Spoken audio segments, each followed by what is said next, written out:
Bismillahirrahmanirrahim. Assalamualaikum warahmatullahi wabarakatuh. Alhamdulillah, wassalatu wassalamu ala rasulillah. Hayakumullah wa bayyakum wa saddadanillah wa iyyakum ala alkhairi wal huda mahayina wa as'aluhu bimannihi wa karamih ayyaj'alani wa iyyakum min ahli al-ilm wal qur'ani tadabbura wa fikha innahu ala kulli syai'in qadir wa bil ijabati jadir. Baik, ayuha al-ikhwatul kiram, kita masuk ke sejarah Khulafaur Rasyidin. Kita masuk ke secara khusus kehidupannya Abu Bakar. Kita sudah membahas bagaimana hubungan kedekatan dan juga saling menyayangi antara para Khulafaur Rasyidin, Abu Bakar dengan Umarnya dengan Alinya dengan Utsmannya, dan seperti itu seterusnya. Kita sudah bahas pada muqaddimah. Sekarang kita masuk kepada Abu Bakar secara khusus. Sebenarnya tulisan yang kajian yang sebelumnya itu sudah ana upload kalau nggak salah di website ana, tapi nggak tahu apa sudah di share atau belum. Tapi insya Allah subhanahu wa ta'ala nanti ini juga akan kita sampaikan. Nanti kalau ana bisa, ana akan bantu secepatnya nanti insya Allah kajian ini setelahnya akan ana upload untuk murojaah seperti itu. Baik. Hayatuhu fil jahiliyah. Kehidupannya Abu Bakar di zaman jahiliyah sebelum agama Islam itu turun. Abu Bakar nama lengkapnya siapa? Baik, nama aslinya.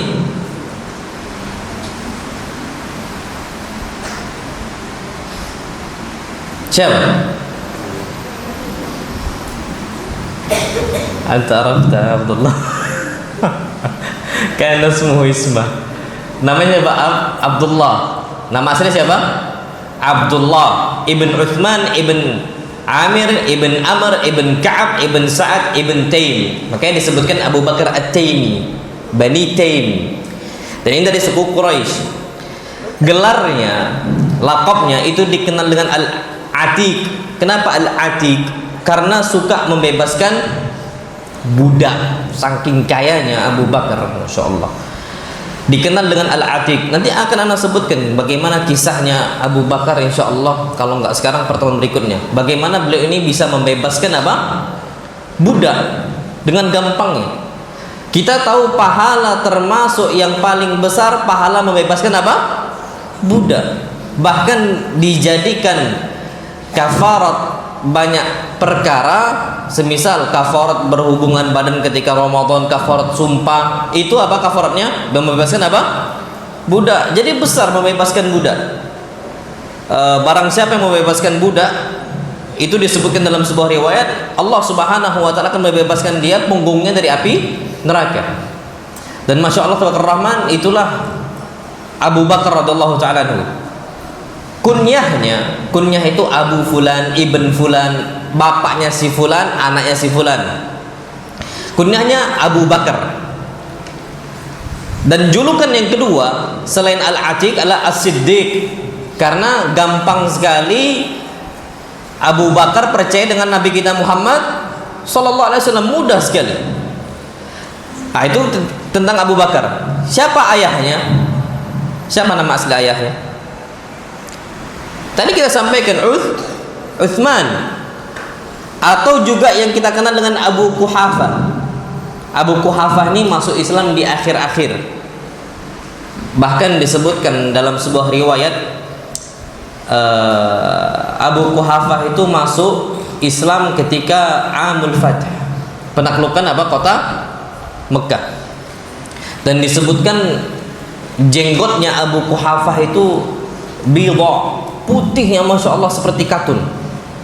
Apa kata Nabi kita Muhammad SAW untuk bapaknya Abu Bakar? Ghayru hadza bi syai'in wajtanibus sawat. Jauhkanlah, rubahlah warna ini, uban engkau ini, wajtanibus sawat, tapi jauhi warna apa? Hitam. Maksudnya tidak boleh memakai warna hitam. Nah, ini ayahnya bernama Uthman, yang juga kita kenal dengan kunyahnya Abu Quhafah, sedangkan ibunya adalah Ummul Khair. Kunyahnya Ummul Khair. Nama aslinya Salma bintu Sakhr.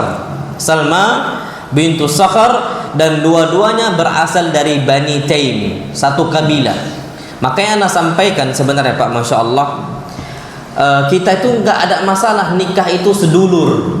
Bahkan yang nama ini sama-sama Bani Taim, bahkan Masya Allah Rahman, sepupu ayahnya Abu Bakar ini si Salma. Dekat nggak itu hubungan? Dekat. Kalau seandainya pun kita anggap, apa hukumnya nikah dengan sepupu? Halal atau haram?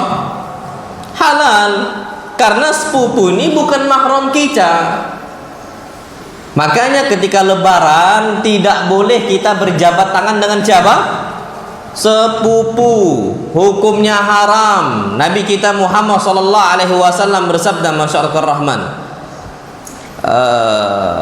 dalam sebuah hadis, li'an yut'ana fi ra'si ahadikum bimikhyatin min hadid, lebih baik seseorang itu kepalanya ditusuk dengan paku dari besi, jarum dari besi, min antamassa yaduhu imra'atan la tahillu lahu, dibandingkan dia menyentuh wanita yang bukan apa? Mahram. Termasuk sepupu. Jadi jangan kira sepupu ini mahram. Enggak, sepupu ini boleh kita nikahi. Boleh kita nikahi, halal. Sama juga orang ini banyak kesalahan dalam kondisi istri paman. Anda punya paman, istri paman mahram atau bukan mahram? Mahram atau bukan mahram? Bukan mahram. Ada yang mengatakan itu kan bibi kita, bukan bibi. Itu namanya zaujatul am, istri paman. Beda loh, hukumnya beda. Zaujatul am, istri paman. Enggak, zaujatul am, istri paman, tidak ada satupun ulama yang menyatakan dia adalah mahram bagi kita. Yang mahram itu adalah ukhtul ab, saudari siapa? Bapak, adik perempuan bapak, ayu perempuan bapak, itu apa? Mahram. Nah ini jadi jangan sampai kita salah. Tapi kita kembali ke tema. Jadi bapaknya Abu Bakar dengan ibunya ini satu dulur gitu, sedulur, dan itu nggak ada masalah sama sekali. Dan bahkan Masya Allah Rahman, termasuk keutamaan kita ini nikah sedulur, sebenarnya itu mudah silaturahimnya, karena nikah sama sekampung. Sedangkan kita tahu menyambung silaturahim pahalanya apa? Man arada an yubsata lahu fi rizqihi wa yunsa'alahu fi atharihi falyasil rahimahu. Barang siapa yang dia itu berkeinginan untuk ditambahkan rezekinya, dipanjangkan umurnya, falyasil rahimahu, maka sambung apa? Rahimnya. Makanya orang-orang di pegunungan sana yang nikahnya sesama mereka, panjang nggak umur mereka? Panjang. Kenapa? Ya gitu-gitu aja kondisi mereka. Ini jumpa sama ini jumpa sama ini. Dan itu Masya Allah Rahman, kedekatan itu memang betul-betul ada. Yang payah kayak ana lah. Aduh, tahun ini satu ke Medan, tahun besok ke Solo. Umi ana sekarang di Solo, umi mertua ana di Medan, ujung ke ujung Pak. Jawa, ujung Jawa sama ujung Sumatera. Awalnya pun Jawa Tengah tapi ujung ke ujung. Makanya Masya Allah, kalau bisa nggak usah nikah jauh-jauh. Memang payah. Kalau bisa dekat aja, nggak usah jauh-jauh. Itu yang disukai oleh para ulama. Kenapa? Karena kondisi nanti akan susah untuk satu rahim. Dan Anda berharap umur kita panjang, rezeki kita banyak dengan cara menyambung rahim kita. Wallahu a'lam bishawab. Taib. Disebutkan di sini Abu Bakar At-Taimi, Bani Taim, kabilah keturunan Taim, itu adalah salah satu dari 12 cabang suku Quraisy. Jadi Quraisy itu ada banyak cabang, ada banyak klan gitu loh, ada banyak kabilah. Bani Hashim, Bani Abdi Manaf, Bani Adi, Bani Makhzum dan sebagainya. Termasuk Bani Taim itu adalah salah satu cabang dari suku Quraisy. Tapi apa? Bukan kabilah yang terkenal atau kabilah yang terpandang seperti kabilah Bani Makhzum, enggak. Tapi anak kulilnya dari suku Quraisy. Nah, disebutkan di sini Abu Bakar itu lahir pada tahun ke-51 sebelum Hijriah. Kalau kita mau hitung secara pastinya, Abu Bakar itu lebih muda 2 tahun beberapa bulan dibandingkan umur Nabi kita Muhammad sallallahu alaihi wasallam. Jadi lebih muda, tapi faktanya Abu Bakar siapanya Rasul? Mertua. Mertuanya apa? Rasul. Padahal Abu Bakar lebih muda dari Nabi kita Muhammad sallallahu alaihi wasallam. Taib. Kemudian sebelum masuk Islam, Abu Bakar itu sudah menikah dengan 2 orang wanita. Siapa yang pertama? Qutailah bintu Abdul Uzza. Qutailah bintu Abdul Uzza. Nah, dari pernikahan Abu Bakar dengan Qutailah ada 2 anak. Siapa? Abdullah. Yang kedua siapa? Asma. Aisyah bukan dari situ. Jadi kita sering dengar an Asma binti Abi Bakar, kan gitu. Kalau santri mungkin udah biasa. Dari Asma bintu Abi Bakar sama an Aisyah binti Abi Bakar. Saudara nggak 2 orang ini? Saudara. Tapi mereka ini saudara sebapak. Aisyah sama Asma bukan saudara kandung, bukan. Tapi saudara satu bapak. Nah, adapun istri yang kedua itu adalah Ummu Rumman bintu Amir Al-Kinaniyah. Nah, disinilah menghasilkan anak yang bernama Abdurrahman dan juga Aisyah. Nah, Aisyah inilah yang kita kenal dengan Ummu Abdillah, Aisyah radhiyallahu taala anha. Jadi bukan saudara kandung, bukan, tapi saudara satu bapak. Taib. Abu Bakar radhiyallahu taala anhu, walaupun kabilahnya bukan kabilah yang terpandang seperti Bani Makhzum, tapi ternyata beliau ini personnya terhormat sebagai tokoh besar dari kalangan Quraisy. Padahal kabilahnya enggak loh, kurang kabilahnya. Tapi Abu Bakarnya secara perorangan adalah orang termasuk yang paling baik dari bangsa suku apa? Quraisy. Disebutkan sebelum Islam ini turun untuk Nabi kita Muhammad SAW, kemuliaan di kalangan orang-orang Quraisy itu ada 10 orang dari 10 cabang dari suku Quraisy. Anak sebutkan di sini.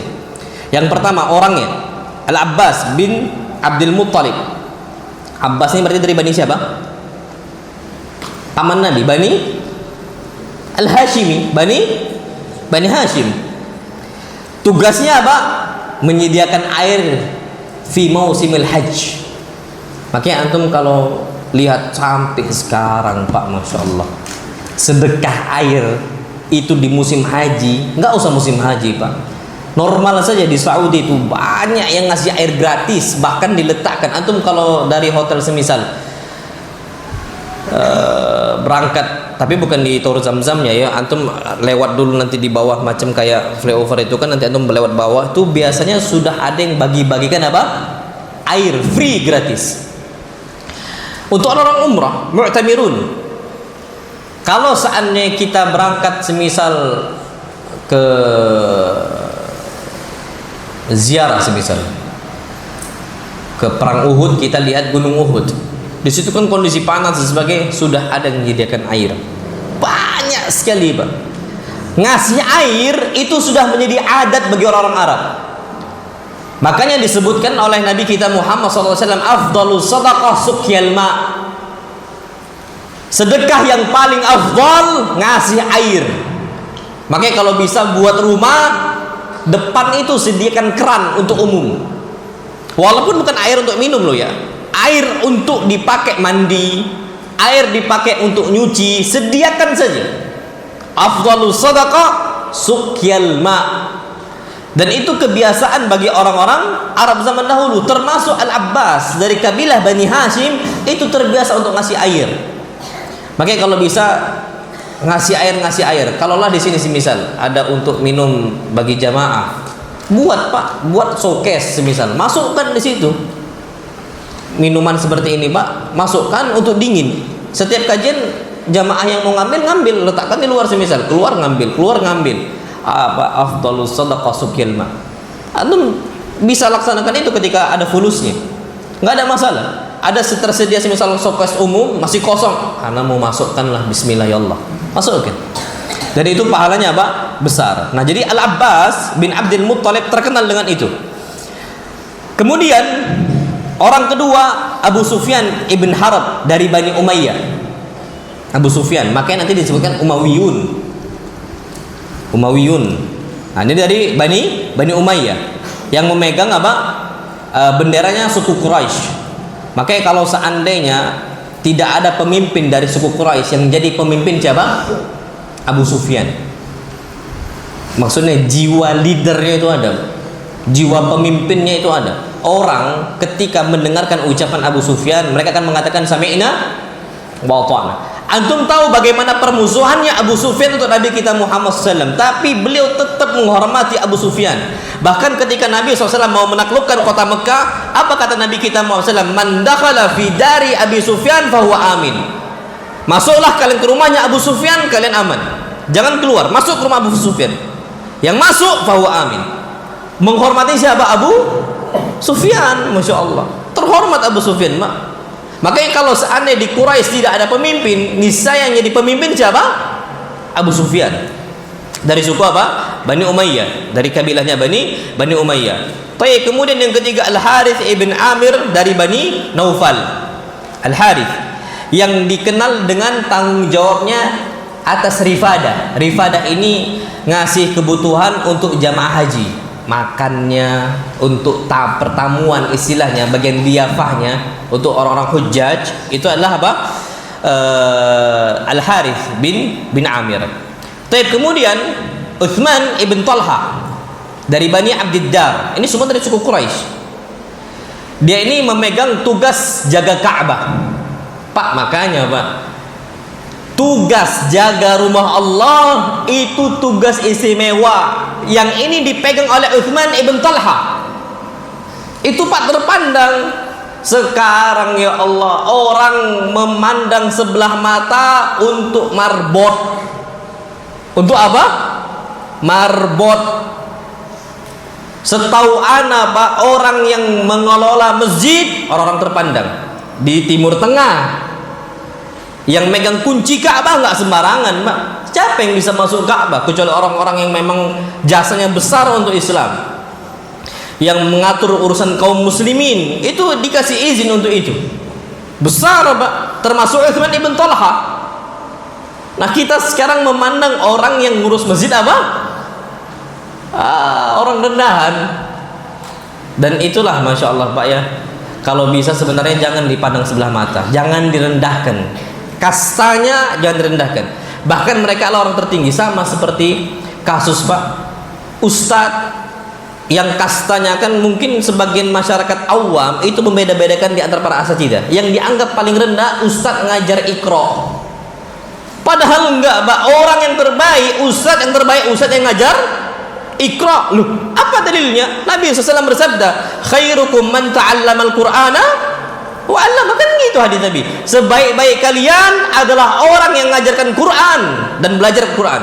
Yang mengajarkan itu terbaik, wa 'allama. Sekarang dipandang sebelah mata Pak, bahkan tak ditengok lagi, nggak ditengok lagi Pak, udah nggak dianggap dia. Na'udzubillah. Haula'i ma yaltafituna ilaih.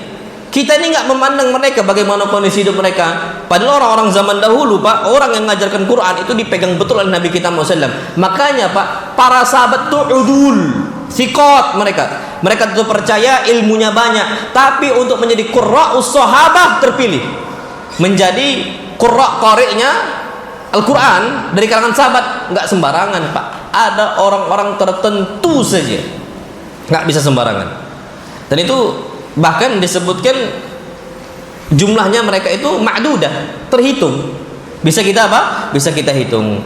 Jadi Uthman bin Talha dari Bani Abdiddar itu terkenal dengan apa? Kondisi dia ini menjaga apa? Ka'bahnya. Kemudian, ini dia Abu Bakar dari Bani apa? Bani apa tadi? Taim, At-Taimi. Dia ini bertanggung jawab untuk pembayaran denda dan juga diyat. Jadi kalau seandainya ada sesuatu hal yang minta bantuan dari orang-orang suku Quraisy dan ternyata tanggungan itu langsung dikatakan alayya, itu tanggung jawab saya, orang-orang suku Quraisy akan bantu Abu Bakar untuk melunasi tadi. Saking terpandangnya siapa?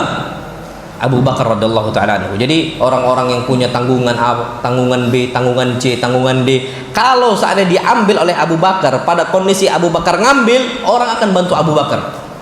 Insyaallah. Itu banyak, dan bahkan orang-orang suku Quraisy dukung Abu Bakar. Dukung Abu Bakar. Tapi kalau seandainya ngambil tadi kasus tadi adalah orang lain, gak akan dilihat oleh mereka. Tapi karena faktanya itu adalah Abu Bakar, mereka itu mau membantu Abu Bakar. Tapi kemudian yang lain siapa? Khalid bin Walid. Khalid ibn Al-Walid. Anaknya siapa? Al-Walid ibn Al-Mughirah. Ma'ruf Walid ibn Al-Mughirah. Terkenal Mbak bagaimana beliau ini termasuk tokoh juga Walid ibn Al-Mughirah. Nah, Khalid ini itu dulu sampai udah masuk Islam itu terkenal sebagai apa? Fursan. Istilah komandan kuda dalam berperang. Kita tahu salah satu sebab kalahnya umat Islam di situ ada siapa? Khalid bin Walid. Itu sebab yang kedua. Yang pertamanya karena membangkangnya umat Islam terhadap perintah Nabi kita Muhammad sallallahu alaihi wasallam. Orang-orang yang di atas bukit Jabal Rumat, bukit pemanah, gampangnya sekarang itu sniper di atas, itu pada turun. Khalid bin Walid tahu ini orang pada turun, nggak ada lagi sniper, mutar siapa? Khalid bin Al-Walid. Dari depan kaum muslimin diperangi, dari belakang juga diperangi. Depan salah, maju salah, mundur salah, udah kedempet saja. Nah, itu kondisi akhirnya perang Uhud itu kalah kaum muslimin. Yang di situ ada siapa? Khalid bin Walid. Makanya pernah Khalid bin Walid ini karena nggak pernah dikalahkan dalam kondisi berperang, dimakzulkan, diturunkan jabatannya untuk nggak jadi komandan lagi. Kenapa? Umar takut kemenangan umat Islam disandarkan bukan kepada Allah, tapi kepada siapa? Khalid. Akidah Pak, Masya Allah, akidah.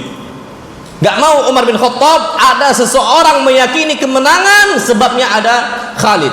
Kapan ada Khalid berani, kapan tak ada Khalid takut. Makanya langsung dimakzulkan, diturunkan. Dan Umar bin Khattab fair Pak orangnya. Al-haq ya hak, batil ya batil. Umar bin Khattab. Jadi walaupun dimakzulkan Khalid, dan walhamdulillah orang zaman dahulu Pak tidak mencari kekuasaan, tidak mencari kepemimpinan. Kapan dimakzulkan Khalid senang sekali, sudah nggak nolak, nggak apa. Coba kita dimakzulkan dari jabatan kita, aish, ngamuk. Apa kepentingan kita? Tapi kalau Khalid bin Walid, ahlan wa sahlan, harusnya gitu Pak. Tapi sekarang mau ada gantikan anak, ahlan Pak, tolong gantikan anak. Itu kondisi pemimpin Pak, leader itu dia nggak mencari kepemimpinan. Makanya Khalid bin Walid adalah kondisi komandan kuda dalam berperang. Kemudian ada siapa lagi? Umar bin Khattab dari Bani Adi, kabilah Bani Adi, yang mana ketika itu posisinya adalah memegang posisi duta besar di zaman jahiliyah. Itu beberapa yang disebutkan tentang 10 orang dari suku Quraisy yang memegang peran penting di zaman jahiliyah. Taib. Kemudian Abu Bakar As-Siddiq radhiyallahu ta'ala anhu juga dikenal sebagai ahli nasab. Dulu Pak, orang itu bisa tahu ini anaknya fulan, ini anaknya fulan, ini anaknya fulan, ini anaknya fulan, itu ada ahlinya. Termasuk yang ahli nasab siapa? Dari suku Quraisy? Abu Bakar. Disebutkan di sini Masya Allah, Ibn Hisham dalam sirah Nabawiyah beliau mengatakan kana Abu Bakar radhiyallahu anhu ansaba Quraisyin li Quraisyin. Abu Bakar adalah orang yang paling tahu dengan nasab Quraisy untuk Quraisy itu lah. Jadi dari suku Quraisy yang paling tahu tentang nasab Quraisy apa? Abu Bakar. Wa a'lam Quraisyin biha wa bima kana fiha min khairin wa syarrin. Yang ada di suku Quraisy baik atau buruknya itu diketahui oleh Abu Bakar. Dan Masya Allah Pak, ahli nasab zaman dulu sudah ada. Disebutkan, antum tahu Masya Allah, ada sahabat yang bapak sama anak itu beda rupanya, beda perawakannya. Siapa itu? Nah, Usama bin Zaid dengan bapaknya Zaid ibn Harithah. Usama itu orangnya apa? Hitam legam Pak, bukan sawo matang lagi, hitam. Bapaknya putih. Antum kalau kayak gitu, satu negro satu putih kayak bule, antum percaya nggak itu anaknya? Tapi kejadian Pak, anak tuh waktu kami di Imam Bukhari di Solo, ada orang Amerika putih ya Masya Allah, anaknya hitam. Kami bingung. Yang anak pertama beliau itu putih, orang Amerika, bisa bahasa Arab Pak, belajar di Bukhari. Amerika loh ya, mu'allaf di Bukhari belajar dan bisa bahasa Arab, masya Allah, Rahman. Anak beliau itu putihnya, masya Allah. Yang pertama, yang kedua hitam. Anak siapa ini? Rupanya istrinya orang Afrika, hitam. Yang satu ngikut bapak, yang satu ngikut ibu. Ya macam mana? Anak punya abang Pak putih. Putih itu pun putih kayak Cino. Makanya dipanggil Aseng dulu. Anak Pak wallah hitam. Kita kondisi ya wong gitu lah. Tapi kalau abang anak putih dari mana? Dari Abiana. Masalahnya Umi Ana juga bukan orang hitam. Anak siapa? Wallah alam. Akhirnya kata Umi Ana, "Nak, jangan takut, kakek itu orangnya hitam." Orangnya apa? Hitam. Tapi ala kuliah ini Pak, maksud ada itu zaman dulu tuh nggak ada tes DNA. Tapi ada orang-orang yang Allah kasih khibrah, kemampuan untuk bisa membedakan ini anak fulan, ini anak fulan. Itu biasa. Termasuk siapa? Abu Bakar. Nah, Usama ibn Zaid itu kecewa Pak, orang-orang tuh nggak percaya bahwa saya Usama ini anaknya siapa? Zaid ibn Harithah. Masya Allah. Sampailah pada satu kasus, ada salah satu orang ahli nasab, bisa membedakan satu ini satu ini. Ketika itu Usama sama bapaknya tidur satu selimut, tidur menutupin apa? Bukan satu selimut, dua-duanya pakai selimut, tapi atasnya ditutup. Kepala, saking musim panasnya waktu itu, kepala ke badan itu ditutup. Yang nampak cuma apa? Kaki. Tapi dari kaki itu satu hitam satu putih. Apa kata orang ini? Ini ahli nasab loh ya. Hadhil aqdam bitilka. Ini kaki ini yang hitam ini asalnya dari kaki putih kata dia. Bangun Usama, Allahu Akbar kata dia.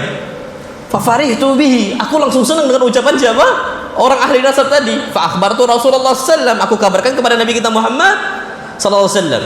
Rasul langsung senang ya Pak, masya Allah. Kenapa? Usama bin Zaid itu hibbu ibni hibbi Rasulillah. Kekasih Rasul, anaknya kekasih Rasul. Jadi Usama kekasih Rasul, Zaid kekasih Rasul. Kapan Usama sedih, Rasul juga sedih. Kapan Zaid sedih, Rasul juga apa?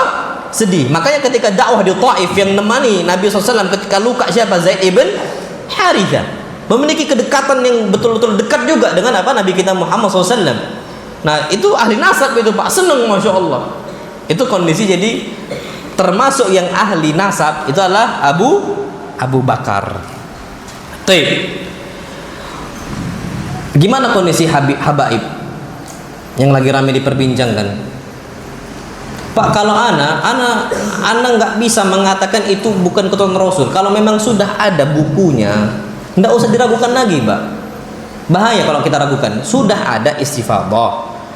Tapi kecuali harusnya mereka mau juga tes DNA. Tapi kalau seandainya mereka pun belum tes DNA, Pak, jangan antum alihkan. Ini bukan anaknya ini, nggak boleh, Pak. Kalau mereka ada nasabnya ya, sudah tertulis, kita nggak boleh paling ana, semisal ana Abdurrahman, Ibn Yani, Ibn Amir, Ibn Yahya. Tiba-tiba anak dikatakan bukan anaknya Yahya. Marah nggak anak? Marah. Udah ada bukunya. Kan nggak gitu. Justru dipalingkan ke yang lain. Ini nggak boleh. Walaupun anggaplah ragu ya, sudah harusnya mereka itu berani untuk tes apa? DNA. Tapi kalaupun belum terjadi tes DNA, harusnya apa? Tetap kita nisbatkan mereka ini apa? Keturunannya Nabi kita Muhammad SAW dari Fatimah. Enggak, kita nggak boleh Pak geser, itu bahaya. Menggeser nasab orang tuh bahaya. Bahaya Pak, nggak boleh. Dalam Islam tuh nggak boleh. Nggak boleh. Jadi kita ragu Pak, jangan kita ragukan. Nasab orang kalau sudah tertulis sudah serahkan kepada nasabnya. Tapi harusnya mereka berani untuk membuktikan. Karena gini, kalau ternyata terbukti mereka bukan keturunan Rasul, nggak juga menurunkan derajat mereka. Pak, ada nggak keturunan Rasulullah Sallallahu Alaihi Wasallam ternyata membangkang dari Rasul? Ada nggak? Loh ya ada. Makanya yang disebutkan alun Nabi, keluarga Nabi Sallallahu Alaihi Wasallam adalah orang-orang yang bertakwa kepada Allah Subhanahu Wa Taala. Anaknya Nuh, Kan'an, beriman sama Nuh atau kafir sama Nuh? Kafir sama Nuh. Sudah gitu saja. Keturunan Nabi nggak maksum. Yang maksum siapa? Nabi. Yang kita perlu ketahui adalah inna akramakum indallahi atqakum. Harusnya seperti itu, Pak. Harusnya berani untuk mencari jati diri dia siapa. Kapan keturunan Rasul? Alhamdulillah. Yang sekarang keturunan Rasul itu, Pak, yang pasti-pasti itu rajanya yang sekarang di Yordania. Setahunya gitu. Itu sudah dites DNA dan memang iya. Ada keturunan Ahlul Bait, keluarga Nabi kita Muhammad sallallahu alaihi wasallam. Jadi alhamdulillah, Pak, jangan ragukan nasab orang kalau memang terkenalnya seperti itu sudah. Apalagi mereka ini Ba'lawi itu kan ada bukunya tercatat, sudah biarkan saja. Kapan mereka memalsukan nasab, dosa-dosa mereka. Tapi setawana mereka itu termasuk ketat, Pak, dalam mencatat nasab. Setawana ya, mereka itu termasuk ketat. Nah, ada dari kalangan kita, Pak, Ahlul Baitin Nabi, keluarga Nabi, tapi nggak ngaku Ahlul Bait. Siapa? Bawazir. Ustadz Subuhan Bawazir itu keturunan Abbas. Bawazir itu keluarga wazir. Basalama keluarga Salama. Baswedan keluarga Suwedan. Bawazir itu keluarga wazir, keturunan Abbas. Ustadz Ali Hasan Bawazir, Ustadz Subuhan Bawazir, ini Ahlul Bait. Nggak haram sedekah untuk beliau. Beliau nggak boleh menerima sedekah. Boleh terima apa? Hadiah. Apakah beliau membanggakan nasabnya? Enggak. Harusnya seperti itu. Nggak boleh nasab itu dijadikan al-fakhru bil ansab wa ta'nu bil ansab. Nggak boleh membanggakan nasab, nggak boleh merendahkan apa? Nasab. Itu sudah nasab seperti itulah.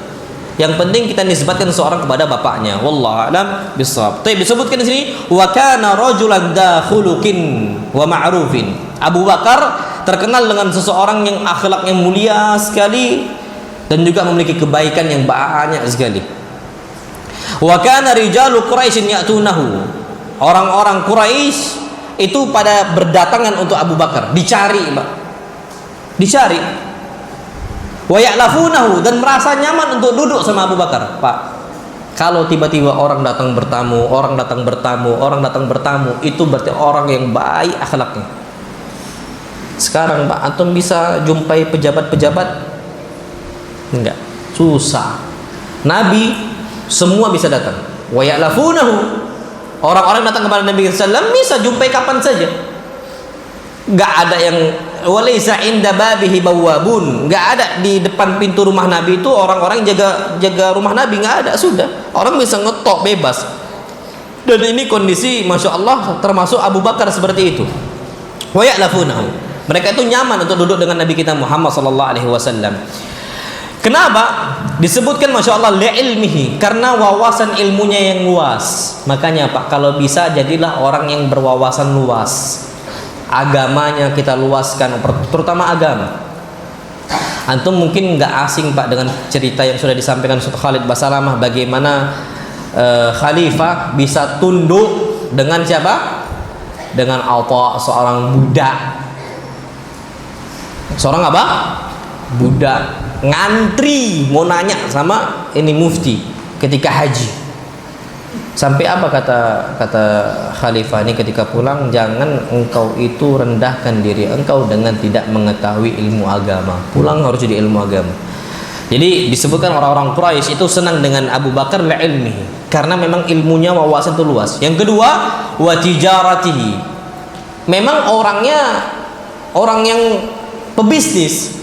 Pak, orang pebisnis itu digandrungi oleh orang lain. Kenapa? Untuk belajar usaha, untuk belajar bagaimana dia mengembangkan usahanya dan sebagainya. Itu dicari sama orang.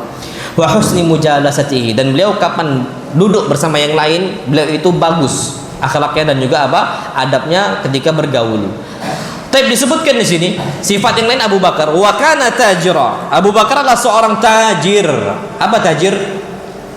Usahawan, pengusaha. Yartahilu ilal bilad. Beliau ini keliling ke negara-negara, termasuk sekarang, Pak, biasanya bisnismen itu terbang ke sana, terbang ke sini, terbang ke sana, terbang ke sini. Kalau zaman dulu belum ada pesawat. Pakai apa? Onta. Tapi berangkat ke sana, berangkat ke sini, berangkat ke sana, mencari tahu. Mencari tahu. Saking besarnya, Pak, ya, saking besarnya perdagangannya Abu Bakar itu sampai lintas negara, sampai ke Syam. Kalau kita, Pak, punya usaha sini-sini baik. Tapi kalau Abu Bakar, Pak, sekarang bisa lintas negara dengan cara apa? Online. Kita bisa main ekspor, bisa main impor. Tergantung kita pinter-pinteran saja, Pak. Kita punya usaha A, impor. Sekarang banyak Pak kita kalau mau ngimpor, pembayaran pun nggak harus pakai kartu kredit. Ambillah Alibaba semisal. Sekarang Pak antum mau pakai Jago Syariah bisa, mau pakai Genius bisa untuk ngambil dari semisal barang di Saudi. Bisa masuk. Dulu kan pakai kartu kredit. Kartu kredit apa hukumnya?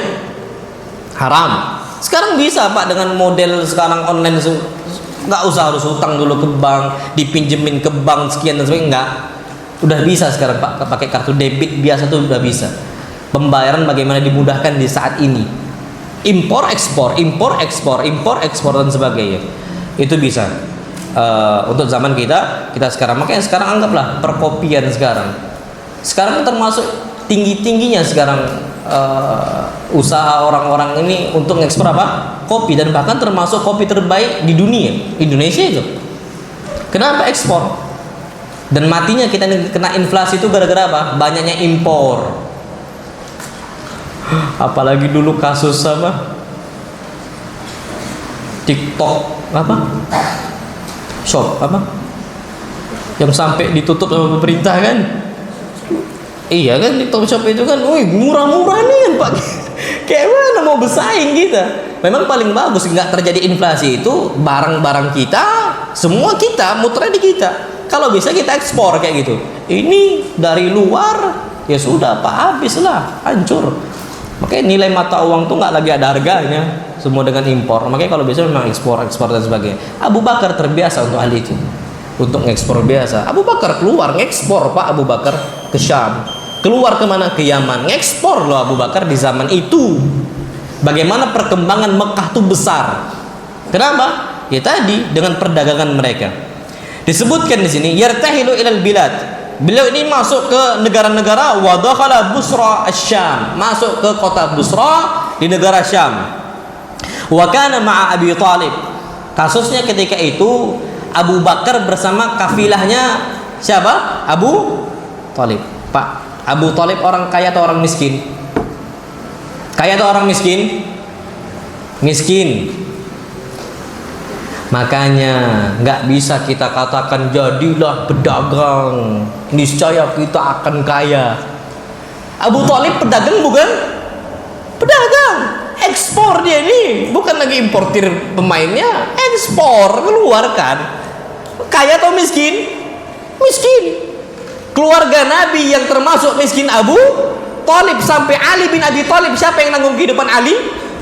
Rasul sallallahu alaihi wasallam. Makannya Ali ditanggung sama Rasul, saking miskinnya Abu Thalib. Jadi nggak bisa Pak kita katakan kita jadi pedagang-pedagang. Ada orang memang Pak Allah takdirkan jadi bangsawan, bangsa karyawan. Kapan jadi pengusaha Pak, gledar jatuh dia. Antum tahu kasus jadilah kita pengusaha, jadi kita pengusaha, nggak dicanangkan matang-matang, keluar tap jatuh. Padahal dia di karyawan gaji flat 5 juta, diiming-imingi, jangan jadi karyawan 5 juta flat, kayak 10 juta. Orang ini orang awam tergiur dengan nominal. Belum dirancang baik-baik, nggak dihitung modalnya, nggak dihitung istilahnya semisal keuntungan bersihnya, keuntungan kotornya nggak dihitung sama dia. Yang penting asal main baik, keluar rupanya di luar ekspektasi. Apa yang terjadi? Bangkrut.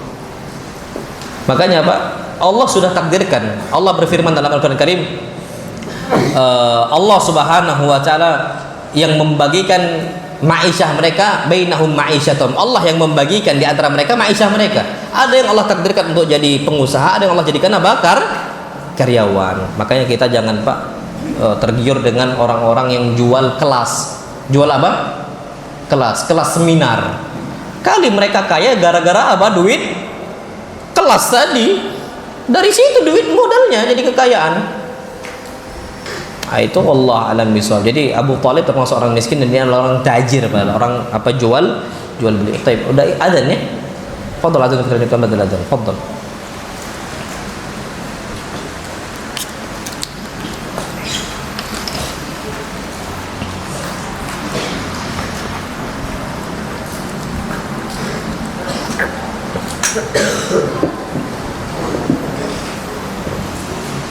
Allah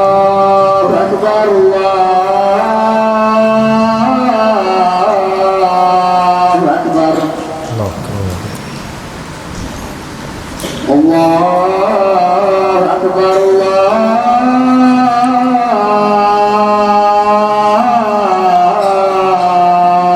Akbar. Asyhadu an la ilaha illallah.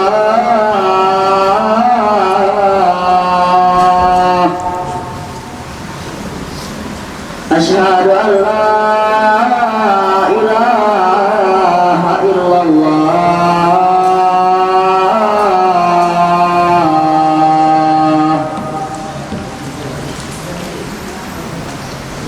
Asyhadu anna Muhammadar Rasulullah.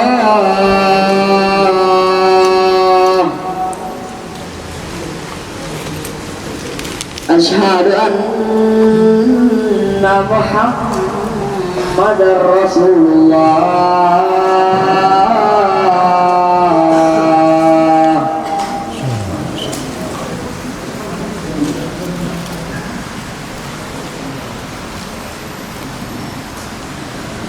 Hayya 'alas salah.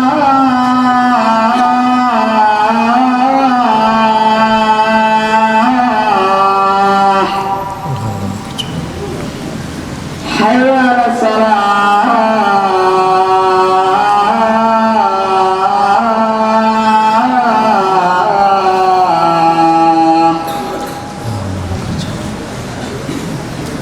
Hayya 'alal falah.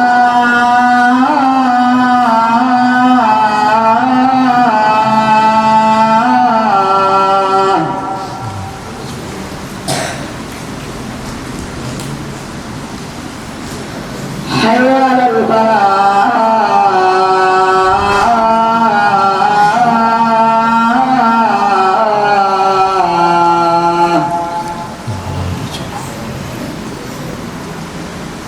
Allahu Akbar, Allahu Akbar. La ilaha illallah.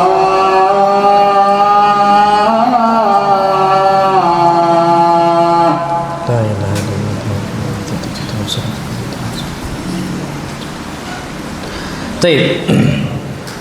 Kita lanjutkan lagi. Jadi kawan mitranya Abu Bakar dalam berdagang mengekspor barang jualannya siapa? Abu Talib. Berangkat ke mana? Ke Syam. Kita tahu Pak, rihlatash syita'i was saif li'ila fi Quraisy. Ini Pak perjalanan orang Quraisy selalu Pak. Musim panas ke Syam, musim dingin ke Yaman. Biasa bagi mereka. Itulah kerjaan mereka Pak, Masya Allah. Tapi ternyata Abu Talib tidak, nasibnya tidak seberuntung apa? Abu Bakar. Makanya ala kulil Pak, bukan masalah kita karyawan atau pengusaha, intinya kita itu bersyukur kepada Allah Subhanahu wa Ta'ala. Nggak usah jauh-jauh Pak. Kalau memang betul fakta terjadi pengusaha lebih besar rezekinya dibandingkan karyawan, coba antum cek karyawan perusahaan besar, semisal perusahaan kertas, perusahaan minyak, kapan pensiun, mereka jualan. Coba antum lihat rezeki mereka ketika karyawan sama rezeki mereka ketika usaha setelah masa pensiun, mana lebih besar? Kadang-kadang ketika jadi karyawan. Jadi nggak terhina juga Pak karyawan. Jadi jangan teriming-imingi apa-apa. Ada satu kasus Pak, ini cerita ikhwan tuh punya usaha usaha rumah makan. Karyawannya itu keluar buka usaha baru yang sama dengan bosnya, atasannya. Ternyata ketika keluar bangkrut. Langsung apa? Bangkrut. Tak terhitung Pak. Jiwanya nggak ke sana. Kita nggak tahu owner tuh banting tulang di situ siang malam untuk menghitung dan sebagainya. Mereka teliti dan sebagainya. Makanya walhamdulillah Pak, orang pengusaha kapan bersyukur Allah akan kasih tambahan, orang karyawan kapan bersyukur Allah kasih apa? tambahan. Jadi seperti itu. Nah, wallahu alam bishawab. Tapi disebutkan wa kana ra'su malihi jayyida. Modalnya usaha Abu Bakar itu Pak nggak pernah bergeser, bagus terus.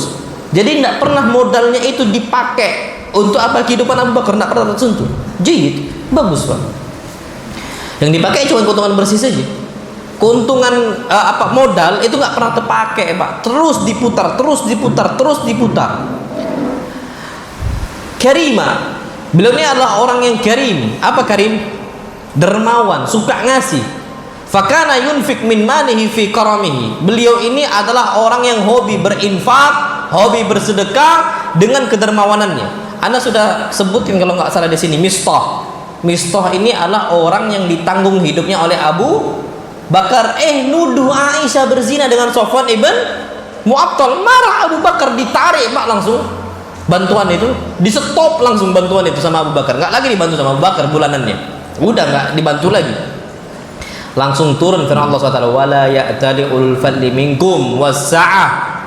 Tidak boleh seseorang memiliki keutamaan rezeki yang luas, kelapangan rezeki yang luas untuk menahan harta mereka. Kapan sudah ngasih, teruskan ngasih. Maksudnya continue, berkesinambungan, jangan di stop.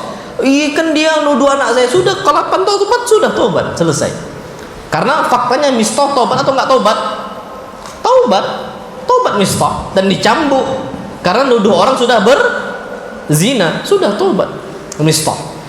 Nah, itu disebutkan. Jadi karim, orang apa? Dermawan, dan nggak bawa dendam. Kapan diingat oleh Allah, langsung ingat. Idz kanat Quraisyun tuhibbuhu. Nah, di saat itu orang-orang Quraisy betul-betul cinta sama Abu Bakar. Wa yastashiruhu rijaluha. Orang-orang tokoh-tokoh besarnya biasanya merujuk kepada Abu Bakar dalam banyak perkara. Disebutkan keutamaan ini Abu Bakar, harrama ala nafsil khamrah. Beliau ini mengharamkan khamr di zaman jahiliyah, yang mana di zaman jahiliyah khamr itu adalah minuman yang dikonsumsi secara luas. Yang tidak pernah minum khamr dua. Siapa? Abu Bakar sama Rasul sallallahu alaihi wasallam yang paling terkenal. Gak pernah nyentuh barang haram. Khamr itu gak pernah nyentuh. Gampangnya gini Pak, sekarang anak muda sekarang tak tersentuh rokok, hebat nggak? Hebat Pak, di mata anak itu zen. Sekarang anak berangkat ke toko merah, minimarket dekat ada di sana tuh Pak. Siang hari pulang sekolah, pakai seragam sekolah. Anak rasa anak SMP itu, karena dekat sekolah di situ ada sekolah memang. Pak, ngapain? Ngudut, ngerokok. Bukan orang besar, masih anak-anak di masa pendidikan. Nyari orang-orang sekarang bersih itu hebat. Siapa? Santrinya lah. Makanya termasuk Abu Bakar nggak pernah nyentuh dirinya dengan apa? Khamr, nggak pernah. Fil jahiliyah, di zaman jahiliyah, falam yashrabha qattu. Selama hidupnya nggak pernah sama sekali minum, nggak pernah. La fil jahiliyah wala fil Islam, baik di zaman jahiliyah ataupun zaman Islam. Makanya pernah Jibril ngetes Nabi, lurus nggak fitrah Nabi ini, dengan cara ngasih pilihan antara susu sama apa? Khamr. Nabi pilih apa? Susu. Ana sering kiaskan ini Pak, banyak orang kapan dikasih pilihan, pilih rokok atau beras, mereka pilih apa? Orang yang fitrahnya lurus pilih apa? Beras. Tapi orang fitrahnya rusak pilih apa? Rokok lah. Rokok Pak, dikasih 10 bungkus rokok sama 1 plastik kecil beras, kita tetap akan milih apa? Beras. Kapan fitrahnya lurus. Rokok banyak, beras sedikit, tetap kita milih beras. Makanya Nabi SAW tidak pernah bahkan nggak pernah terpikir untuk minum khamr. Saking lurusnya fitrah Nabi kita SAW, dan juga Abu Bakar. Kenapa ceritanya? Ada Pak kasusnya. Disebutkan di sini, anna Abu Bakar marra wa huwa fil jahiliyah bi rajulin sakran. Abu Bakar pernah di zaman jahiliyah lewatin orang mabuk. Yada'u yadahu fil adra. Ada kotoran hewan, keledai, cair. Masih cair, Pak. Dipegang. Mabuk orang ini. Ya orang mabuk, Pak, wajar lah. Orang mabuk, gila, hilang akal. megang kotoran dipegangnya apa, disebutkan yudniha min fihi, dia letakkan ke mulutnya. Gila nggak itu? Gila, hilang akalnya gara-gara minum apa, khamar. Apa disebutkan faharramaha Abu Bakar ala nafsihi. Lihat itu langsung jijik sekali Abu Bakar. Lihat disitulah Abu Bakar tidak pernah minum khamar selama-lamanya, sebelumnya ataupun setelahnya. Jadi Pak, maksud Anda itu bukan sesuatu hal kebaikan. Sekarang itu Pak, di zaman jahiliyah sama metode zaman sekarang itu sama. Kapan minum khamar, jintel, lanang. Sekarang iklan rokok Pak, apa? Yang naik gunung, yang naik motor, terbang, Masya Allah. Kapan merokok, lanang, ganteng gitu loh Pak.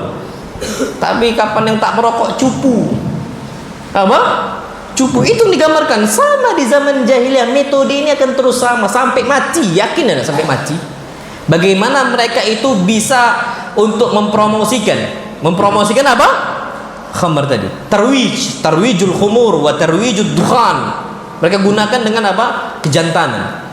Itu terjadi Pak, Masya Allah. Nah di situ Abu Bakar justru mendapati iklan fakta, bukan orang terbang, tapi apa? Letakkan kotoran di mulut. Iklan fakta itulah orang minum khamar.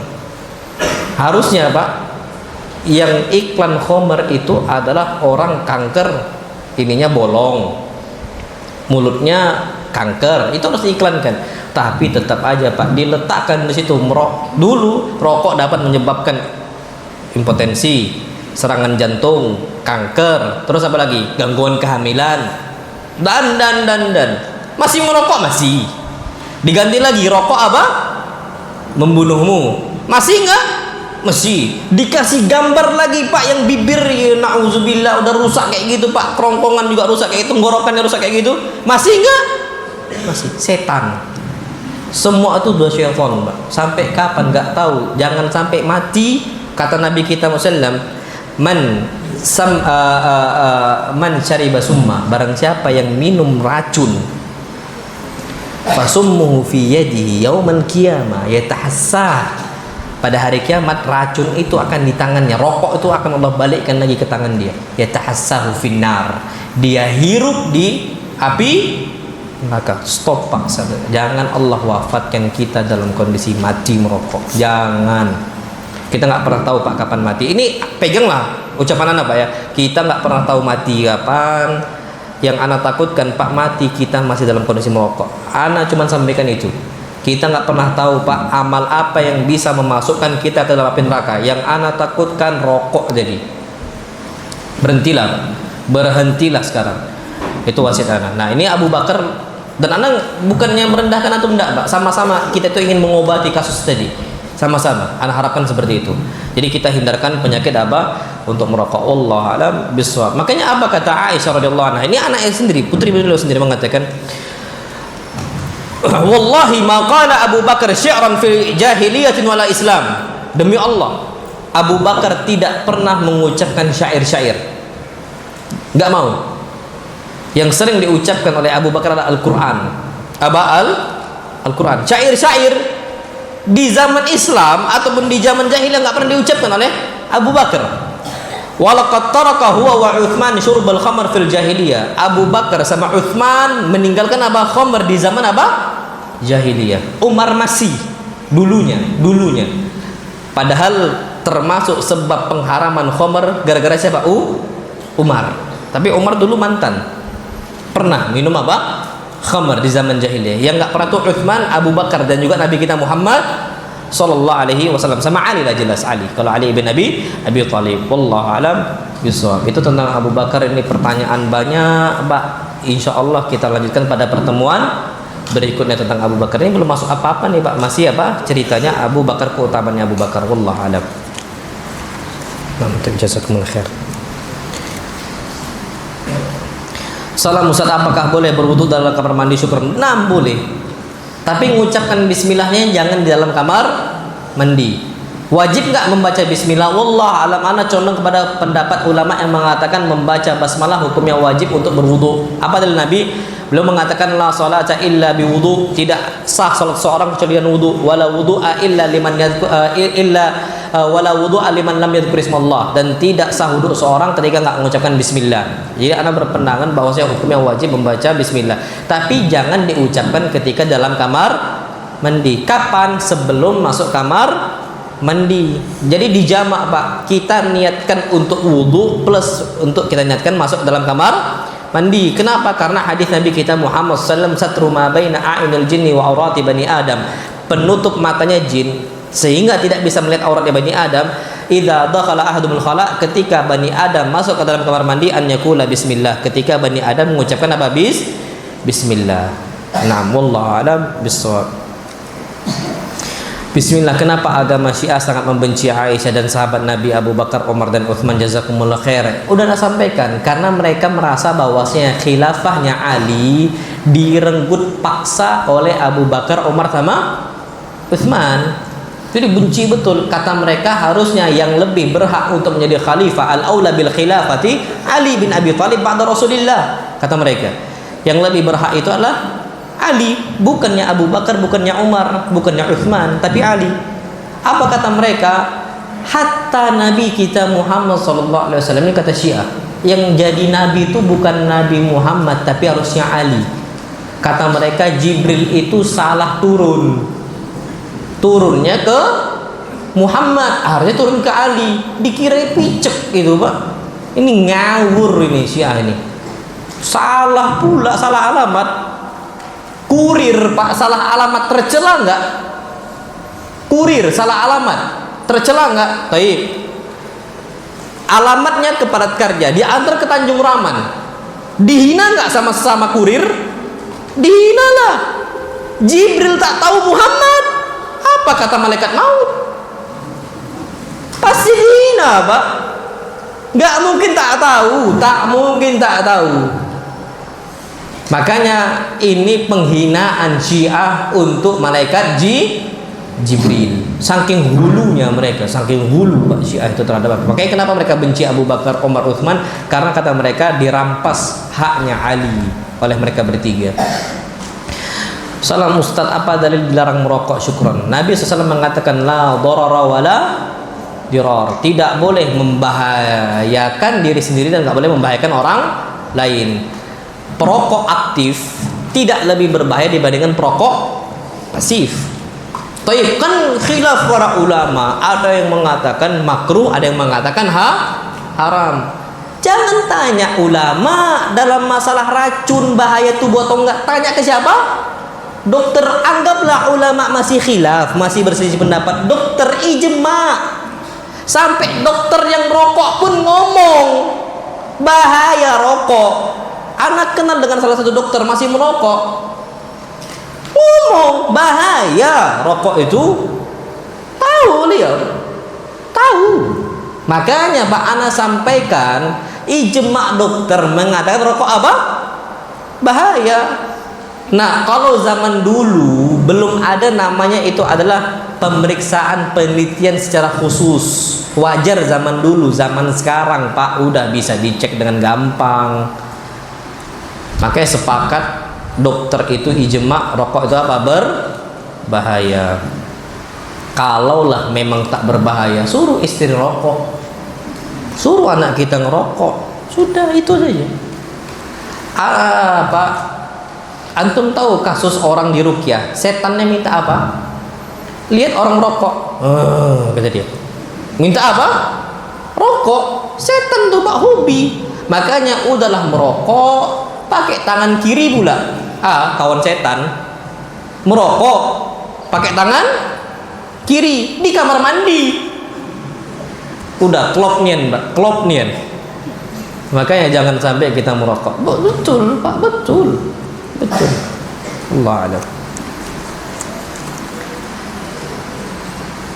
Salam Ustaz, apakah boleh menggunakan jubah yang warnanya terang?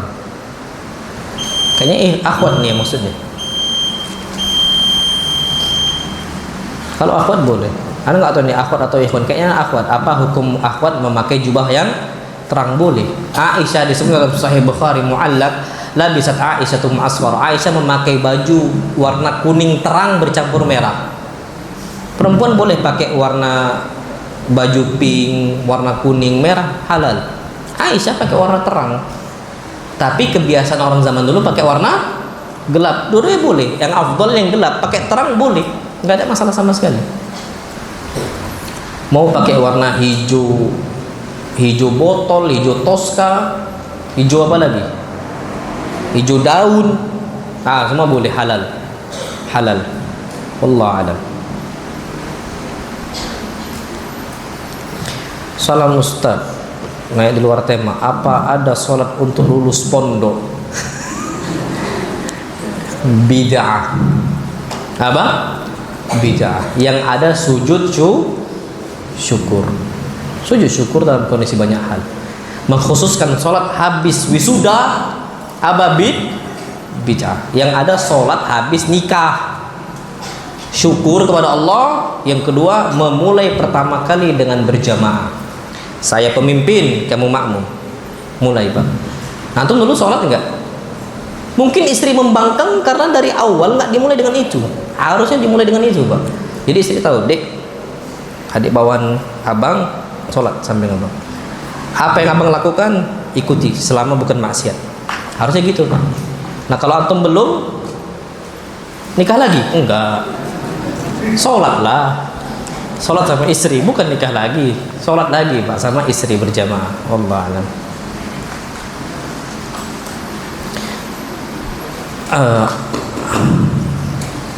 Salam Ustaz, bertanya, apa jadinya jika kita tak sengaja mengucapkan nama Allah di kamar mandi? Kalau nggak sengaja, Rabbana la tu'akhidna in nasina aw akhtana.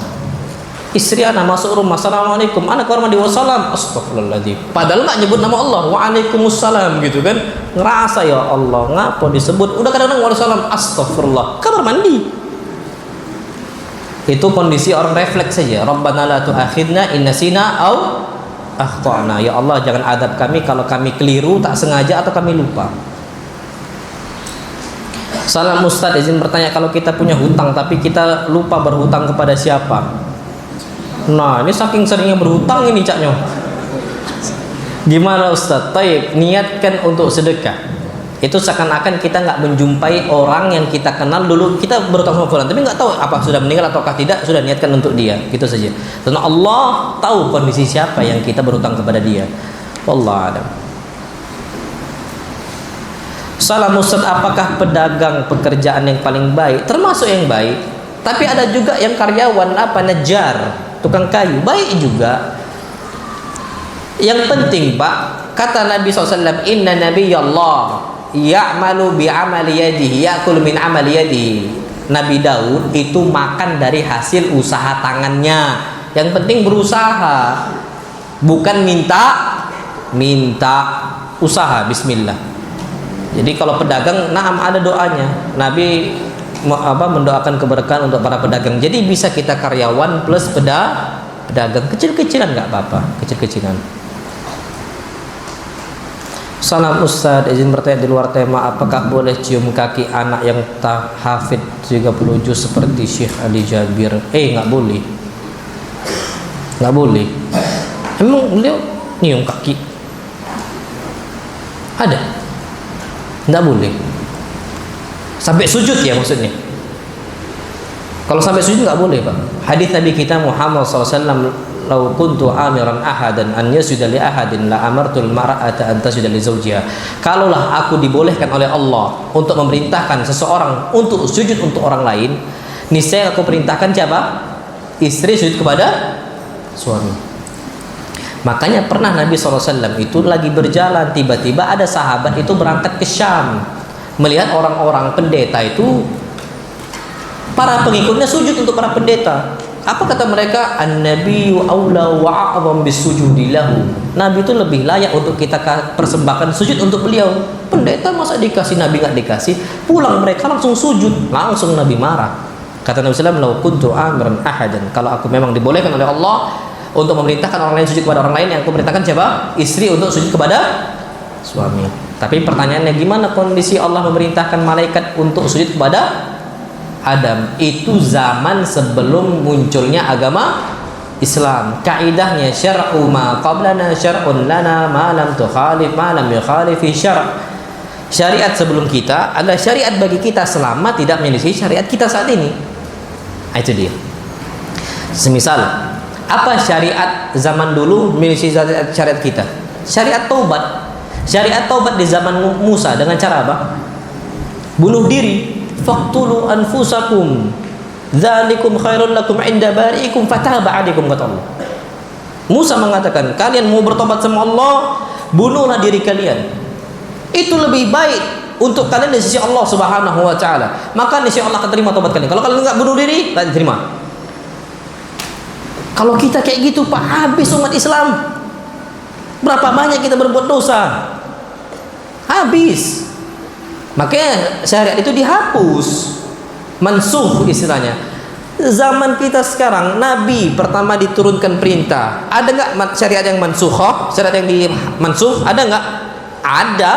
Apalagi zaman sebelum Nabi kita Muhammad Sallallahu Alaihi Wasallam. Itu perlu kita ketahui.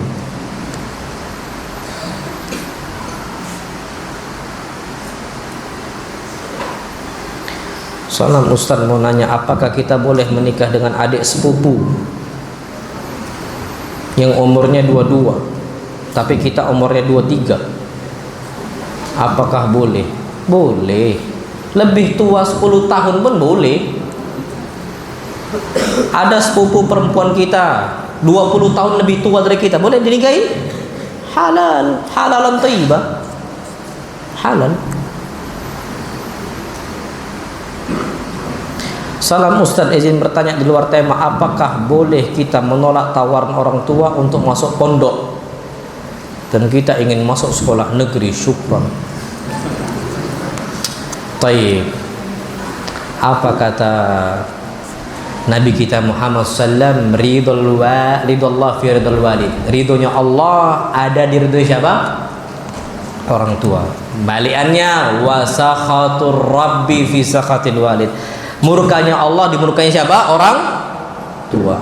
Terima baik, sudah. Apa sekolah negeri? Kalau udah masuk pondok itu, Masya Allah, pokoknya harus bertahan. Bismillah, sabar. Tak makan. Abu Hurairah antum kira makan? Tak makan Abu Hurairah. Mulazamah dengan Nabi SAW. Tak makan sampai pingsan Abu Hurairah. Antum pernah pingsan di sini? Siapa pernah pingsan? Tak dikasih makan. Makan. Sudah, sabar, bismillah, ya Allah, sabar, bismillah. Antum akan merasakan kenyamanan nanti, ketenangan ketika antum sudah tamat. Wallahil adzim, ana uqsim billah, antum akan tenang ketika antum sudah tamat. Antum akan merasakan. Tanya bapak-bapak antum sekarang, tanyakan, Bi, kalau waktu bisa diputar, law istaqbaltu minal amri mastadbartu. Bi, kalau waktu Abi bisa diputar, Abi milih mondok atau sekolah negeri? Insyaallah jawabannya mondok, nak. Insya Allah. Anda yakin itu. Tapi dulu Abi masih awam. Bapak kakek kamu tuh masih awam, nggak memasukkan kami di pondok. Dan pondok tuh sangat terbatas. Makanya la in syakartum la azin, syukuri saja, Allah akan kasih tambahan. Apa yang masuk sekolah negeri? Assalamualaikum warahmatullahi wabarakatuh. Siapa saja paman Nabi yang masuk Islam? Paman Nabi SAW yang masuk Islam ada Abbas, kemudian siapa? Hamzah. Itu termasuk paman-paman Nabi kita Muhammad SAW yang masuk ke dalam agama Islam dan jasa besar untuk Islam. Salam Ustaz, boleh tidak membebaskan lebih dari satu budak? Boleh. Bahkan Abu Bakar kita sebutkan nanti banyak budak yang kita dibebaskan oleh beliau. Insya Allah kita jelaskan insya Allah pada pertemuan berikutnya. Tapi itu budak hamba sahaya loh ya, bukan budak kecil. Salam Ustaz, bagaimana jika keluarga kita itu awam dan jika kita kumpul keluarga itu harus bersalaman dengan yang bukan mahram? Jika kita menolak nanti dikira sombong atau enggak menyambung rahim. Pak, as-sorahatu raha, terus terang baik, lebih tenang. Ana juga punya sepupu, mereka awam, yang kenal sunnah tuh cuman keluarga Abi Ana sama Umi Ana. Kapan ketemu? Sudah gitu baik. Sekarang Pak, sepupu Ana banyak bercadar. Bercadar.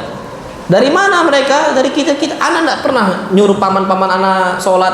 anak setiap kumpul lebaran, azan, abi anak berangkat ke masjid, abang anak berangkat ke masjid. Mereka nggak enakan. Akhirnya ikut apa? Berangkat ke masjid. Terus nggak pernah disuruh. Kami nggak pernah nyuruh, Pak. Nggak pernah. So, kami diam aja. Kami berangkat. Nanti ngikut. Ayo ikut yuk. Gitu berangkat. Dan nggak ada nyuruh pakai cadar. Sepupu nggak ada, Pak. Sekarang ada anak sepupu anak. Kalau kita istilah keponakan, tapi anak sepupu masuk pondok. Sekarang hafidhatul Quran. Makanya anak tuh pengen tarik ke Prabu Muli di Medan sekarang. Anak pengen tarik di Prabu Muli, cuman umiknya nggak mau jauh-jauh dari anaknya. Sepupu anak. Umiknya itu sepupu anak. Dulu nggak awam dulu. Makanya as-sarahatu raha, biasakan jadi orang tuh apa adanya, nggak usah basa-basi. Fair aja kita orang. AABB. Nggak usah Pak main di belakang. AABB. Sampaikan halal, haram, sudah. Itu orang yang paling bahagia saat itu, Pak. Orang paling bahagia. Salam Ustaz, sepupu kita bukan mahram kita, tetapi jika kita disuruh orang tua kita untuk bersalaman dengan cara berjabat tangan didamping orang tua, apakah boleh? Tak boleh. Pak, antum tahu banyak video di saat-saat lebaran kadang-kadang lewat jumpa sepupu di masa tua. Kan ada kan video-video lucu-lucu tuh, Pak, jatuh cinta dengan sepupu. Keponakan insya Allah enggak, Pak. Itu fitrah, berarti tanda bahwa saya sepupu bukan mahram. Sepupu ketemu tua cantik pula, jadi bahan apa? Omongan, kan kayak gitu. Makanya kalau bukan mahram. Salam Ustaz, apa hukumnya seorang imam besar berlebihan menghormati seorang kafir? Ghulu.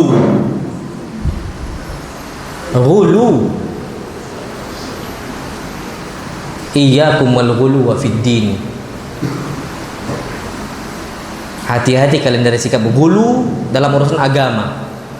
Fa inna ma ahlaka man kana qablakumul ghuluwu fid din. Orang yang membinasakan umat sebelum kalian apa? Berlebihan dalam urusan agama. Sampai cium kening dan dibalas kecup tangan.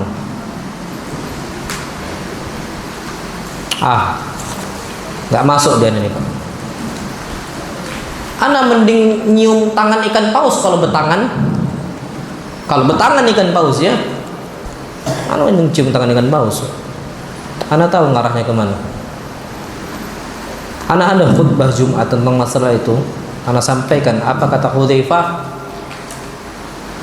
Liyattaki ahadukum an yakuna yahudiyan wala nasraniya. Hati-hati kalian jadi orang Yahudi dan Nasrani, enggak sadar bahwa dia dalam kondisi nggak sadar. Dengan cara apa? Loyalitas yang diberikan dengan berlebihan. Aduh Pak, cukup cium tangan kiai, cukup cium tangan ustadz kita, itu pun untuk takdim, bukan untuk ngalap berkah. Bukan untuk ngalap berkah, Pak. Ana cium tangan Ustadz Jafri, ana nyium tangan Ustadz Yazir. Apa kebiasaan bagian Pak? Nyium tangan ustadz tuh ya, biasa bagian. Tapi bukan ngalap berkah, takdim. Ana memang sayang sama mereka, cinta sama mereka. Ana senang dengan kondisi mereka berjuang untuk dakwah. Ana biasa kayak gitu, ada cium tangan mereka.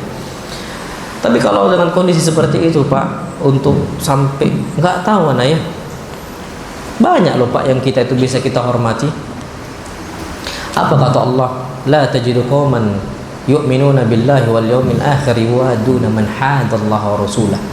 Engkau nggak akan menjumpai seorang kaum yang beriman kepada Allah dan hari akhir, dia ini cinta kepada orang tentang Allah dan Rasulnya. Terus gimana sikap kita? Sudah lakum dinukum waliyadin. Toleransi, Pak. Toleransi itu di atas kepala kita. Kalian beribadah sesuai agama kalian, kami beribadah sesuai agama kami. Jangan paksakan kami masuk gereja, dan kami nggak memaksakan engkau masuk masjid. Sudah, lakum dinukum waliyadin. Itu toleransi, Pak. Jadi jangan kira-kira nggak toleransi gitu, sudah. Jadi gitu, Pak. Saran anak sudahlah. Masalah itu banyak, Pak, ulama-ulama kita dari kalangan MUI-nya, dari kalangan asatidah kita semisal, banyak kok insyaallah yang bisa dihormati.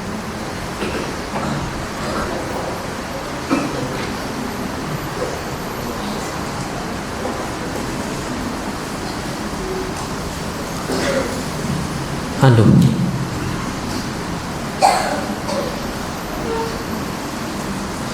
Kan katanya pria yang membimbing wanita. Bagaimana jika ada pria yang pindah agama dan menikah dengan wanita yang sangat paham agama? Bagaimana hukumnya? Taib, nggak boleh wanita muslimah menikah dengan apa? Laki-laki non muslim, nggak boleh. Tapi terbalik, laki-laki muslim boleh nggak nikah dengan wanita non muslim? Boleh. Surat Al-Maidah.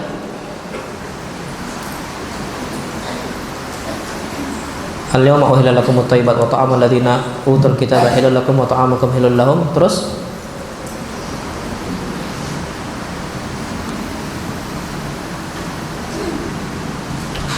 Alhamdulillah, okay.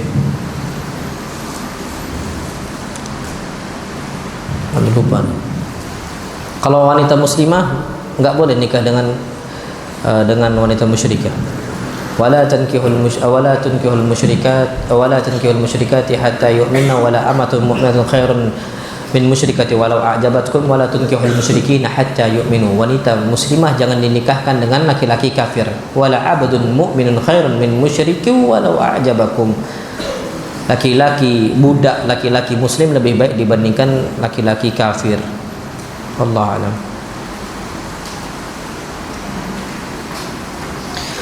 Salam Ustaz, afwan luar tema. Apakah jika kita mati dalam keadaan sakit atau semua sakit, apakah syahid Ustaz? Enggak, belum tentu. Abraham mati sakit enggak? Mati sakit. Mati itu di Yaman. Ketika Allah Subhanahu wa taala berfirman tarmihim bihijaratin min sijil. Kena kulit itu jadi koreng. Sakit enggak itu? Sakit, mati gara-gara itu. Apakah kita katakan Abraham mati syahid? Enggak. Jadi itu yang perlu kita ketahui. Allah a'lam.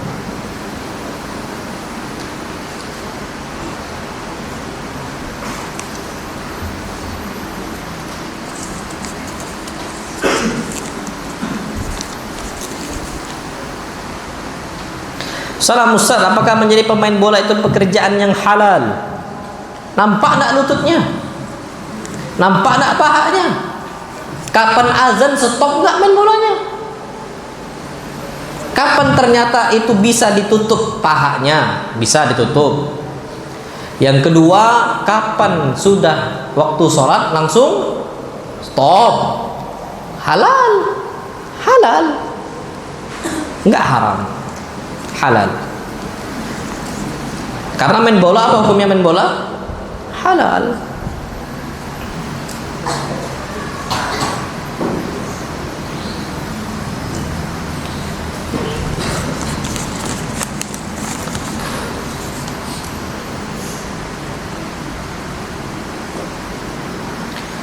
Salam Ustaz, Afan bertanya luar tema, apa hukumnya jika ada dua akad dalam biaya umroh? Misal travel umroh pasang iklan promo umroh dengan rupiah A, setelah jadwal keberangkatan akan tiba ternyata harga berubah jadi rupiah B, padahal akad pertama sudah include semua dengan harga A. Bagaimana solusi Ustaz? Nggak boleh diganti Pak, akad-akad. Tunaikan akadnya, tunaikan akad. Kalau sudah include A, B, umrah 11 hari, include perjalanan ke Taif, include perjalanan ke Dubai, include perjalanan ke Turki, tiba-tiba di cancel, balikkan duitnya. Hukumnya haram. Kapan nggak dibalikkan? Haram. Jadi ya sudah, dibalikkan dananya. Apa yang harus kami lakukan jika kami yang menjadi jamaah travel umrah ini? Makanya Pak, pastikan travel yang kita cari travel yang amanah, jangan travel yang abal-abal, jamaah tak berangkat-berangkat. Ada nggak yang kayak gitu? Akhir zaman Pak, orang kapan udah dikasih amanah fulus, banyak yang tak amanah. Inna likulli ummatin fitnah. Setiap umat itu ada apa? Fitnahnya. Wa inna fitnata ummatil mal. Fitnah umat saya harta.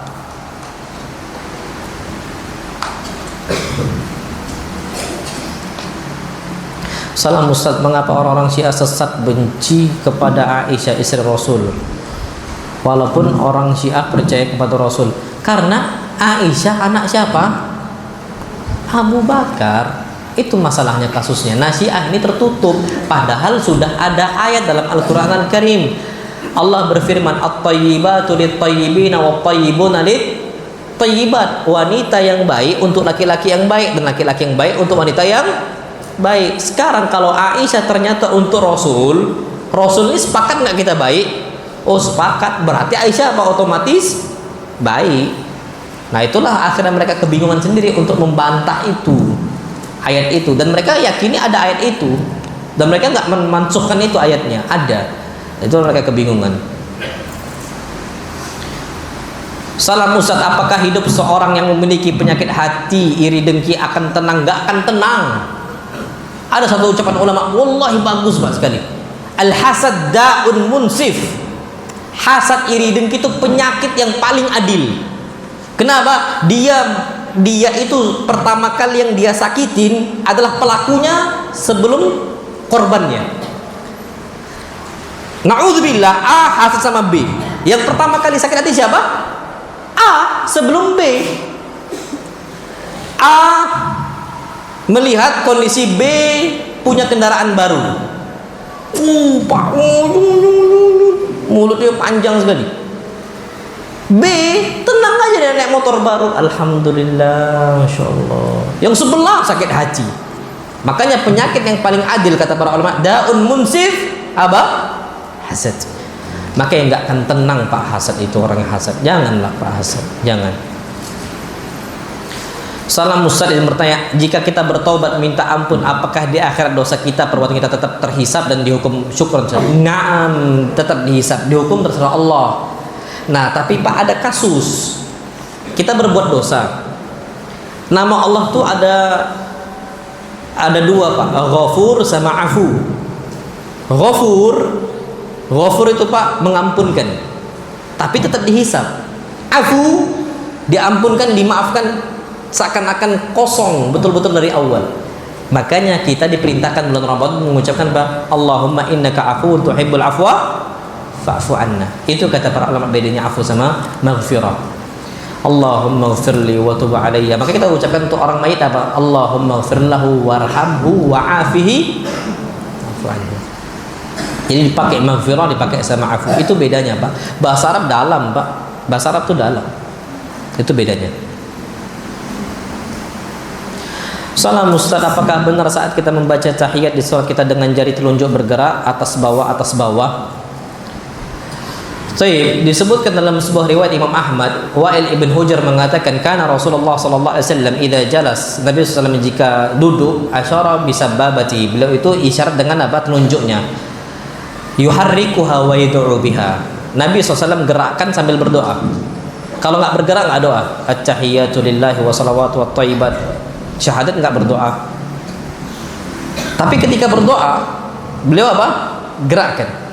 Ketika apa? Berdoa. Wallahu a'lam bishawab. Hadis itu menurut ana syadz. Apa hadis syadz? Syadz itu adalah haditsun sahihun yukhalif ma huwa ashah minhu, atau ma rawahu thiqah yukhalif man huwa awthaq minhu. Hadis yang diriwayatkan oleh orang thiqah menyelisih orang lebih thiqah, baik jumlah periwayatannya ataupun kredibilitas rawinya. Ternyata lebih banyak, ternyata wallahu a'lam bishawab, dan itu diteliti oleh Syekh Syuaib Al-Arnaud, bahwasanya yang rajih itu tidak menggerakkan. Kenapa? Riwayat Imam Ahmad juga disebutkan la yuharrikuha, beliau tidak menggerakkan. La yuharrikuha, hadis sahih juga. Nah, yang lebih rajih dalam penelusuran riwayat yang disebutkan oleh Syekh Syuaib Al-Arnaud adalah tidak menggerakkannya, dan ada contoh ke situ. Makanya anak sampai sekarang Pak nggak menggerakkan. Dulu anak gerakkan. Kita kan bisa neliti hadis. Kita buka jalur periwayatan hadisnya, dan anak lebih condong yang lebih kuat, lebih thiqah, baik kredibilitas rawinya ataupun adadur ruwat, jumlah perawinya adalah apa? Yang tidak menggerakkannya. Wallahu a'lam bishawab. Tapi kalau antum gerakkan, fadhal Pak. Silahkan, itu ijtihad antum masing-masing. Salam Ustaz, Nabi Isa dan Dajjal kan sama-sama memiliki gelar Al-Masih. Apa perbedaan gelar Al-Masih di antara mereka berdua? Al-Masih disebutkan Dajjal kata Al-Masih li'annahu yamsa'ul ard. Beliau itu beliau itu untuk kata orang terhormat kan kayaknya. Iya, si Dajjal itulah ala kulial. Itu yamsahul ard. Dia itu bumi itu seakan-akan dilewat dia dengan dihapus tuh gampang sekali. Kenapa? Di lampaunya bumi ini Pak, berapa hari cuman? 40 hari. Makanya padat karya ini pasti masuk Dajjal. Di mana? Tanjung Raman sama masuk Dajjal. Kalau Mama Gufron nih Pak, cuman di sana, nggak masuk sini insya Allah. Tapi kalau Dajjal masuk nggak sini? Oh masuk. Yang di Jawa saja Pak banyak pengikutnya, apalagi yang kemana-mana pasti banyak pengikutnya. Bahaya Dajjal, makanya disebut Al-Masih Ad-Dajjal. Masih itu yamsahul ard. Kalau Nabi Isa, wallahu alam, kenapa dikatakan Al-Masih? Karena ada orang buta di masa yamsah al-a'ma, Nabi Isa mengusap orang buta, apa? Hilang butanya. Ketika orang yang tuli diusap, hilang tulinya. Orang bisu diusap, hilang bisunya. Itu disebutkan li'annahu yamsah al-a'ma, mengusap orang yang buta, orang yang tuli dan sebagainya, ternyata sembuh. Makanya dua-duanya Al-Masih, tapi maksudnya berbeda. Wallahu alam, ini dapat Anda sampaikan, kurang lebih mohon maaf. Insyaallah pada pertemuan berikutnya kita akan bahas tentang masalah Abu Bakar. Insyaallah Pak, kita sabar pelan-pelan, insyaallah kita bermanfaat. Wassallallahu nabiyana Muhammad, subhanakallahumma wa bihamdika asyhadu an la ilaha illa anta astaghfiruka wa atubu ilaik. Assalamualaikum warahmatullahi wabarakatuh.